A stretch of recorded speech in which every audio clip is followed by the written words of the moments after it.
ಮಾತಾ ಕಿ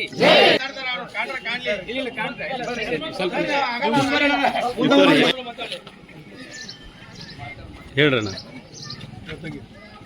ಈಗ ಕಾಂಗ್ರೆಸ್ ಪಕ್ಷದ ಅಧಿಕೃತ ಅಭ್ಯರ್ಥಿಯಾಗಿರ್ತಕ್ಕಂಥ ಉಮೇಶ್ ಮೇಟಿ ಅವರ ಪರವಾಗಿ ನಾವು ಇವತ್ತು ಅಮೀನ್ಗಢ ಪಟ್ಟಣಕ್ಕೆ ಪ್ರಚಾರಕ್ಕಾಗಿ ಆಗಮಿಸಿದ್ದೇವೆ. ಇದು ಒಂದು ಆಕಸ್ಮಿಕ ಚುನಾವಣೆ. ನಾವು ಈ ಚುನಾವಣೆ ಯಾರೂ ನಾವು ನಿರೀಕ್ಷೆ ಮಾಡಿರಲಿಲ್ಲ. ಮೇಟಿಯವರು 5 ವರ್ಷಕ್ಕೆ ಚುನಾಯಿತರಾಗಿದ್ದರು.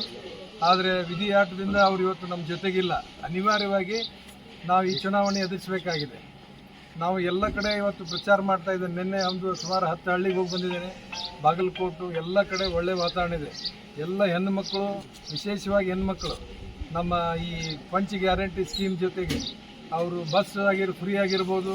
ಇವತ್ತು ನಮ್ಮ 2,000 ರೂಪಾಯಿ ಮಂತ್ಲಿ ಅವ್ರ ಅಕೌಂಟಿಗೆ ಬರ್ತಾ ಇರೋದು, ಆಮೇಲೆ ನಮ್ಮ ಕರೆಂಟ್ ಫ್ರೀ ಆಗಿರ್ಬೋದು. ಇದ್ರ ಬಗ್ಗೆ ಎಲ್ಲರೂ ಕೂಡ ಭಾಳ ಇವತ್ತು ಕಾಂಗ್ರೆಸ್ ಪಕ್ಷಕ್ಕೆ ವೋಟ್ ಹಾಕಬೇಕಂತ ಹೇಳಿ ಉತ್ಸುಕರಾಗಿದ್ದಾರೆ. ಮತ್ತು ನಮ್ಮ ಗ್ರಾಮೀಣ ಭಾಗದಲ್ಲಿ ಇವತ್ತು ಇನ್ನೂ ಸಿದ್ದರಾಮಯ್ಯನವ್ರ ಸಾಹೇಬರು ಬಂದು ಸುಮಾರು ಪ್ರಚಾರ 4-5 ದಿವಸ ಇಲ್ಲೇ ಇರ್ತೀವಿ ಅಂತ ಹೇಳಿದ್ದಾರೆ ಬಾಗಲಕೋಟೆ ಕಾನ್ಸ್ಟಿಟ್ಯೂನ್ಸಿಯಲ್ಲಿ.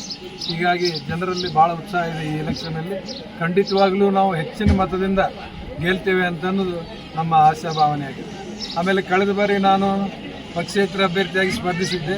ಅದಕ್ಕೆ ಎಲ್ಲ ಕಮಿಟಿಗೆಯವರು ನನಗೆ ಎಷ್ಟು ವೋಟ್ ಹಾಕಿರಿ, ಅವ್ರು ಎಷ್ಟು ಜನ ಅಮೀನ್ಗಢದಲ್ಲಿ ಎಷ್ಟು ಜನ ನನಗೆ ವೋಟ್ ಹಾಕಿರಿ, ಅವರೆಲ್ಲರೂ ಕೂಡ ಏನೂ ಮಾಡೋದು ಬೇಕಾಗಿಲ್ಲ. ನಿಮ್ಮ ಎಷ್ಟು ಜನ ನನಗೆ ವೋಟ್ ಹಾಕಿದ್ರಿ ಅದ್ರ ಜೊತೆಗೆ ಇನ್ನೊಬ್ಬರನ್ನ ಅವ್ರನ್ನ ಕರ್ಕೊಂಬಂದು ಇನ್ನೊಂದು 1+1 ವೋಟ್ ಹಾಕ್ಬೇಕಂತೇಳಿ ಎಲ್ಲರಿಗೂ ನಾನು ವೋಟ್ ಹಾಕಿದವ್ರಿಗೆ ಮನವಿ ಮಾಡ್ತೀನಿ.